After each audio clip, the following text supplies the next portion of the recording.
the Jews destroy their enemies.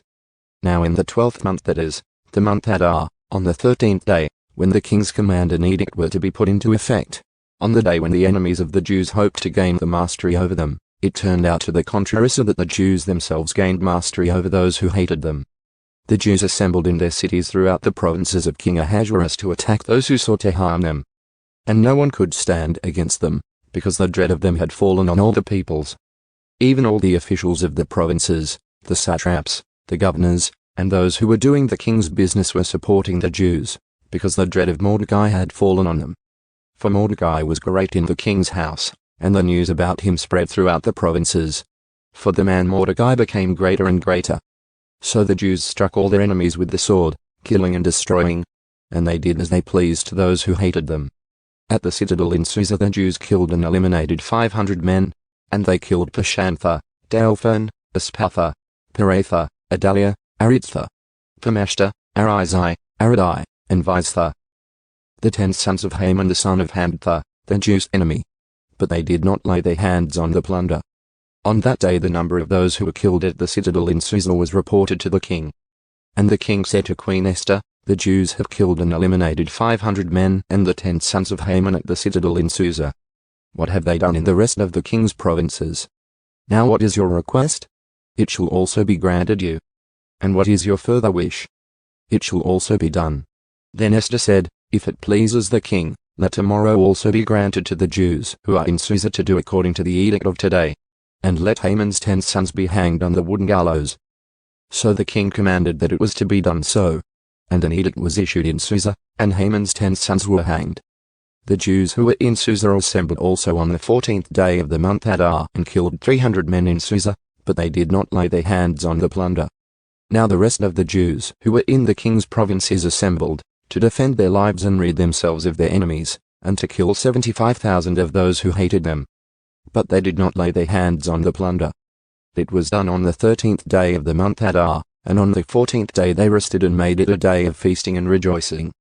But the Jews who were in Susa assembled on the 13th and the 14th of the same month, and they rested on the 15th day and made it a day of feasting and rejoicing. Therefore the Jews of the rural areas, who live in the rural towns, make the 14th day of the month Adar a holiday for rejoicing and feasting and sending portions of food to one another. The feast of Purim instituted. Then Mordecai recorded these events, and he sent letters to all the Jews who were in all the provinces of King Ahasuerus, both near and far, obliging them to celebrate the 14th day of the month Adar, and the 15th day of the same month, annually, because on those days the Jews rid themselves of their enemies, and it was a month which was turned for them from grief into joy, and from mourning into a holiday. That they were to make them days of feasting and rejoicing, and sending portions of food to one another, and gifts to the poor. So the Jews undertook what they had started to do, and what Mordecai had written to them.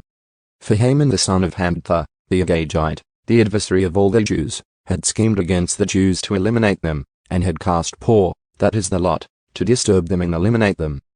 But when it came to the king's attention, he commanded by letter that his wicked scheme which he had devised against the Jews was to return on his own head, and that he and his sons were to be hanged on the wooden gallows. Therefore they called these days Purim after the name of Por. And because of the instructions in this letter, both what they had seen in this regard and what had happened to them, the Jews established and made a custom for themselves, their descendants, and for all those who allied themselves with them, so that they would not fail to celebrate these 2 days according to their regulation and according to their appointed time annually. So these days were to be remembered and celebrated throughout every generation, every family, every province, and every city.